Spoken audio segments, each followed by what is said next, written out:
right, so for today we're going to be reviewing slope. So slope of a line describes how steep the line is the slope of a line can be. So you have these options. Either it's positive, remember you read your graphs from left to right if it's going up. It's negative when you read it left to right if it's going down. You have a zero slope if it's a horizontal line, and the way I remember that is because it makes a Z. Okay. And then you have an undefined slope if you can make a U. It's a vertical line. So that's how I remember it. The vertical line is an undefined slope. Okay. It tells you here horizontal lines is the equation y equals. So whatever y value that it crosses through, okay, depends what number it crosses through, then your equation's y equals. When you have a vertical line, you check to see what number it crosses through on your x-axis, and then you just put x equals that number, and that would be the equation for that line. All right, you can find the slope by writing the ratio of the rise over the run. Find the slopes of the following lines. Okay, so here we pick 2 points. That's how you start. I'm going to pick 2 points here. Our rise, it goes down 1, and then it goes to the right 1, 2, 3, 4, and 5. So it is going to be 1 over 5, and then it's negative because it does go down. Okay, so don't forget your negatives. We try the next one. There's 1 point that it crosses through, and here's another point. So then we're going to count the rise, 1, 2, 3, and our run is 1. So it'll be 3 over 1, which just gives you 3, and it is positive because our line is going up. And then the last one, we pick 2 points. It goes down 1, 2, 3, and then to the right 1, 2. So it is going to be a negative slope, and our rise over our run is 3 over 2. Now, you can use a slope formula, m equals y2 minus y1 over x2 minus x1 to calculate the slope of a line using 2 of its points. So here it says find the slopes of the following lines. So they give you the points. Okay, so I'm going to label them. This would be x1, because that's the first point. This would be x2, because that's the second point. This would be y1, because that's the first point. And then this is y2, because that's the second point. Okay, so what we're going to do is we're going to take our y values, and we're going to subtract them on top using that formula. So our slope m is equal to, and then we go ahead and get our y values. Starting with the second point, you do 8 minus 3 divided by, and then you subtract your x values starting with the second point. So 4 minus a negative 2. Now don't forget, I know this is a negative, so that doesn't mean that you just put the minus 1, so you have to subtract it. Okay, so when you subtract a negative, that turns into a positive. So this is equal to 8 minus 3 gives you 5, and 4 plus 2 gives you 6. So 5 over 6 is going to be our slope. All right, the next one, we need to make sure that it is passing through negative 3, 3, and 5, 2. So a slope of a line, this would be x1, this would be x2. Okay, and you subtract them on the bottom. And then here we have y1, and this would be y2. Okay, so when we plug this in, m equals, on the top, we're going to subtract the y values because the y is your rise. Okay, that's why your rise over your run. So we're going to subtract the y values on top. So 2 minus 3 over. And then on the bottom, 5 minus a negative 3. It's negative here, so that's why I have to write that minus twice. Okay, and it's important that we remember 2 negatives make a positive. So 2 minus 3, that is going to give me negative 1.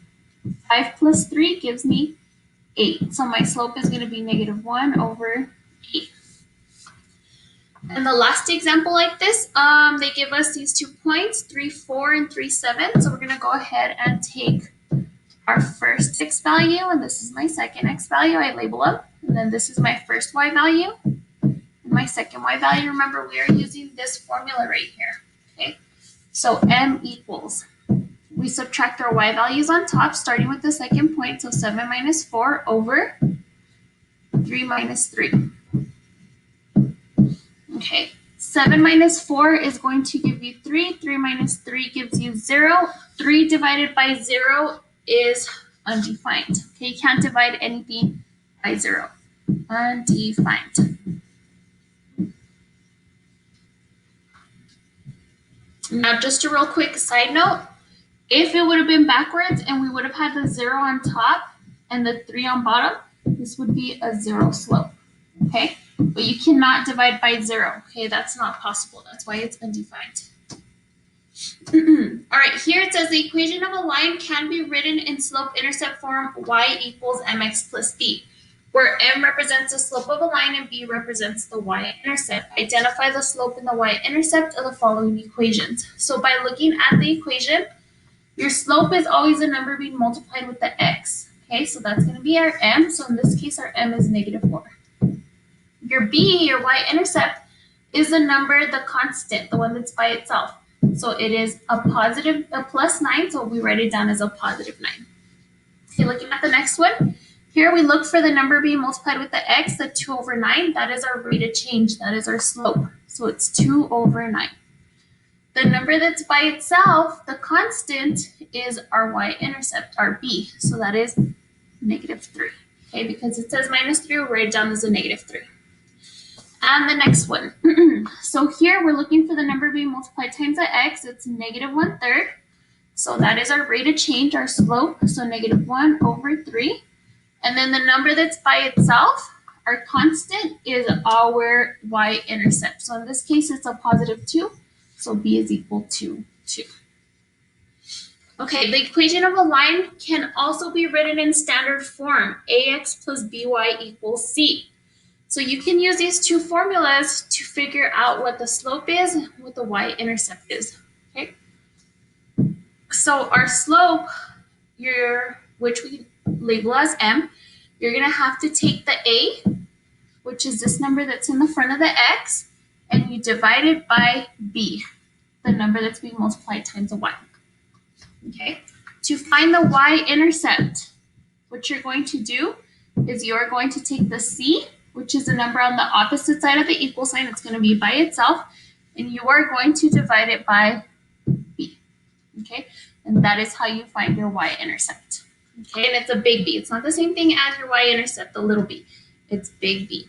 Okay, so if we look here, we're going to start off first by finding the slope. So m equals, and so on here, m equals a. A is the number being multiplied with the x. So in this case, our a is 4. So that's what's going to go on the top. Divided by b, which is this number right here being multiplied with the y. In our case, it's going to be a 2. That's what we put there on the bottom. All right, so 4 divided by 2 gives us 2. So that means our slope is 2. Okay, now for our y-intercept, our little b. So little b is equal to, based off of our formula, we're going to do c divided by b. Well, c is this number right here that's by itself. So c is 10, and we're going to divide it by b, which is 2. And that gives us 5. Sorry, I just realized that I did a mistake. That's why I had a little pause. Here, -a. I should have put a negative right here. So there should be a negative there. So it should have been -4 divided by by 2, which would give us a -2. Sorry about that. All right, so let's go ahead and try the next one.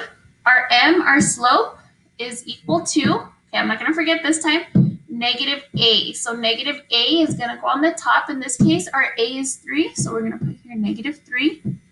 Divided by, on the bottom, is b. Okay, our b, since it says -6, we have to put a -6 down there. Okay, so -3 divided by -6, 2 negatives make a positive, and 3 over 6, we would reduce the fraction to be 1/2. All right, little b. Little b is our y-intercept. So to get our y-intercept, we have to take the c, which is this number on the opposite side of the equal sign, the number that's by itself, and it is 12. We are going to divide that by big B, which is -6. So 12 divided by -6 gives us -2. So our y-intercept for this equation is -2. And the next one. So here we're going to go ahead and take our slope. In order for us to find what our slope is, we're going to do -a. So in this case, our a is already negative. So a negative and a negative is going to make that a into a positive.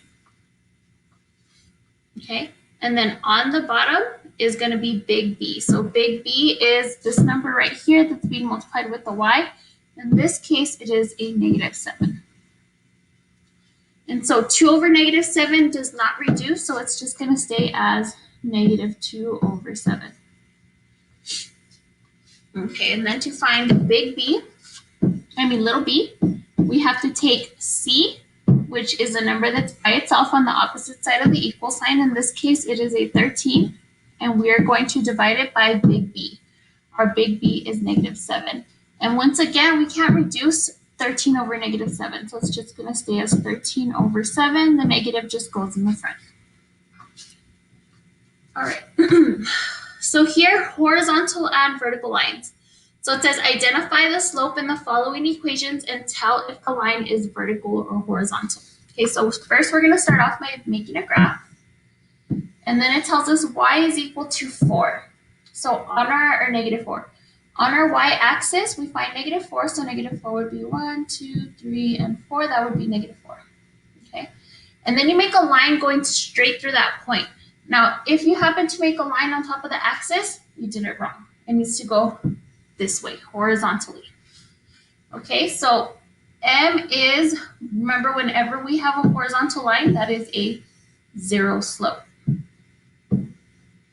Okay, and then it says identify the slope in the following equation and tell if the line is vertical or horizontal. This is a horizontal line. Okay, so let's look at the next one. We make our graph. This one says x equals 7. So if I were to graph 7, it would be 1, 2, 3, 4, 5, 6, 7. This would be 7. Okay, remember, if I go and I make a line going through this point horizontally, it would be on top of the x-axis. That's not what I want. I want to go in the opposite direction, going straight through. All right, so when I do go straight through like that, that slope is an undefined slope. Okay, so here I'm going to put undefined. And your undefined is a vertical line. Vertical. Okay, so let's go ahead and look at the next one. The next one says y equals 7. So we do the same thing. We make our little graph.